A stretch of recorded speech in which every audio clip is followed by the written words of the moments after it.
Baru aja kemarin kita bahas soal APBN yang larinya kebanyakan cuma buat dinas.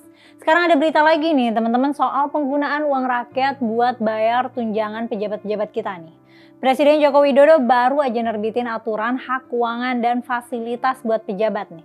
Pejabatnya ini merupakan pejabat yang nantinya bakal ditempatin di ibu kota Nusantara. Aturan apa sih? Nah, aturan ini termuat dalam Peraturan Presiden nomor 44 tahun 2023 yang baru aja diteken sama Pak Jokowi di tanggal 12 Juli kemarin nih. Aturan ini berlaku untuk pejabat-pejabat otorita Ibu Kota Nusantara. Dan kabarnya hak keuangan yang dikasih Pak Jokowi ini gede banget. Tunjangan kinerja yang didapat bisa sampai 98 juta. Sekarang gue tanya pemerintah ngapain dah kerjanya? Ngatur bumi kan dia mah? Bumi gitu. Ya, bercanda ya. Dan katanya bukan cuma tunjangan kinerja tapi masih ada fasilitas-fasilitas lainnya. Duh penasaran nih jadinya, tapi apa iya segede itu? Siapa aja sih yang kira-kira bakal dapet ya? Yuk kita simak selengkapnya bersama aku Mela hanya di Geoleh Pro Kontra.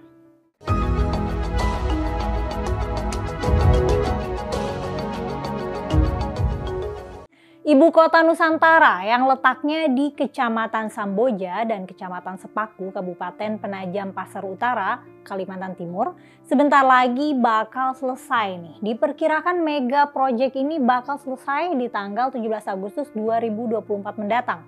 Seru banget nih upacara di ibu kota baru. Bakal banyak banget migrasi pegawai-pegawai negeri dari Jakarta ke ibu kota baru dan pasti banyak banget penyesuaiannya. Di antaranya menyesuaikan adat, budaya, dan juga kebutuhan. Nah ada nih tunjangan kinerja yang dikasih sama Pak Jokowi buat para pejabat otorita ibu kota Nusantara. Siapa aja sih pejabat otorita itu? Isinya meliputi sekretaris, deputi, kepala unit kerja hukum dan kepatuhan, dan direktur atau kepala biro. Nah PNS dapat nggak? Nah sayangnya PNS nggak termasuk ke dalam pejabat otorita. Ya sayang banget ya, jangan sedih PNS, gaji kalian juga kan udah naik, belum lagi kalau dinas. Nah hak uang sekretaris, deputi, kepala unit kerja hukum dan kepatuhan, dan direktur atau kepala biro otorita ibu kota Nusantara terdiri dari gaji pokok, tunjangan keluarga, tunjangan pangan, tunjangan jabatan, dan tunjangan kinerja. Fantastis banget ya, kok bisa ya duit buat ini ada, tapi buat fasilitas umum tuh seret banget. Ya, for legal reason that's jokes. Terus apa ada syarat dan ketentuannya? Nah, hak-hak tunjangan akan diberikan berdasarkan dengan peraturan perundang-undangan yang berlaku. Diketahui tukin bagi sekretaris, deputi, kepala unit kerja hukum dan kepatuhan, dan direktur atau kepala biro otorita ibu kota Nusantara akan diberikan sesuai dengan kelas jabatan masing-masing. Hal tersebut akan diberikan sesuai dengan lampiran yang merupakan bagian yang tidak terpisahkan dari Peraturan Presiden ayat 1.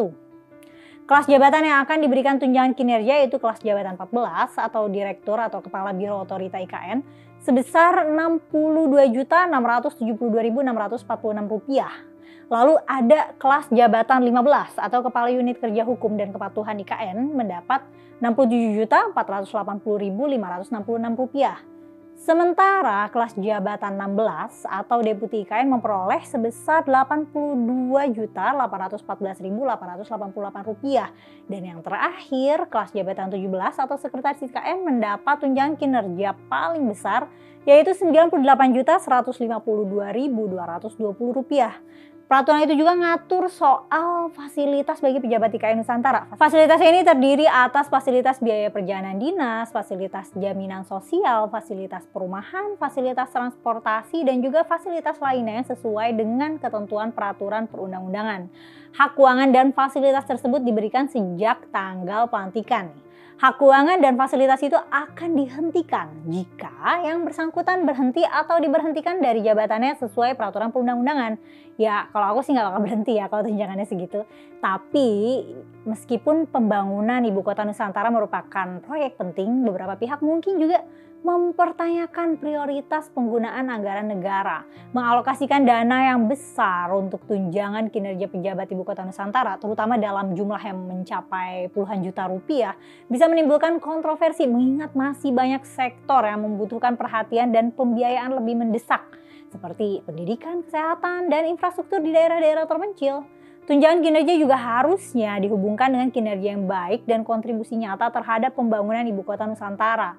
Biar penggunaan dana tersebut benar-benar efektif dan transparan, kita perlu banget nih yang namanya sistem evaluasi kinerja yang ketat dan mekanisme akuntabilitas yang kuat buat mastiin nih kalau tunjangan tersebut diberikan kepada pejabat yang telah memperlihatkan kinerja yang unggul. Dan juga mungkin ada pandangan bahwa sebelum memberikan tunjangan kinerja yang besar kepada pejabat, perlu lebih banyak fokus nih di pembenahan dan perbaikan fasilitas umum di seluruh Indonesia, termasuk infrastruktur dasar, kualitas pelayanan publik, dan pendukung kesejahteraan masyarakat.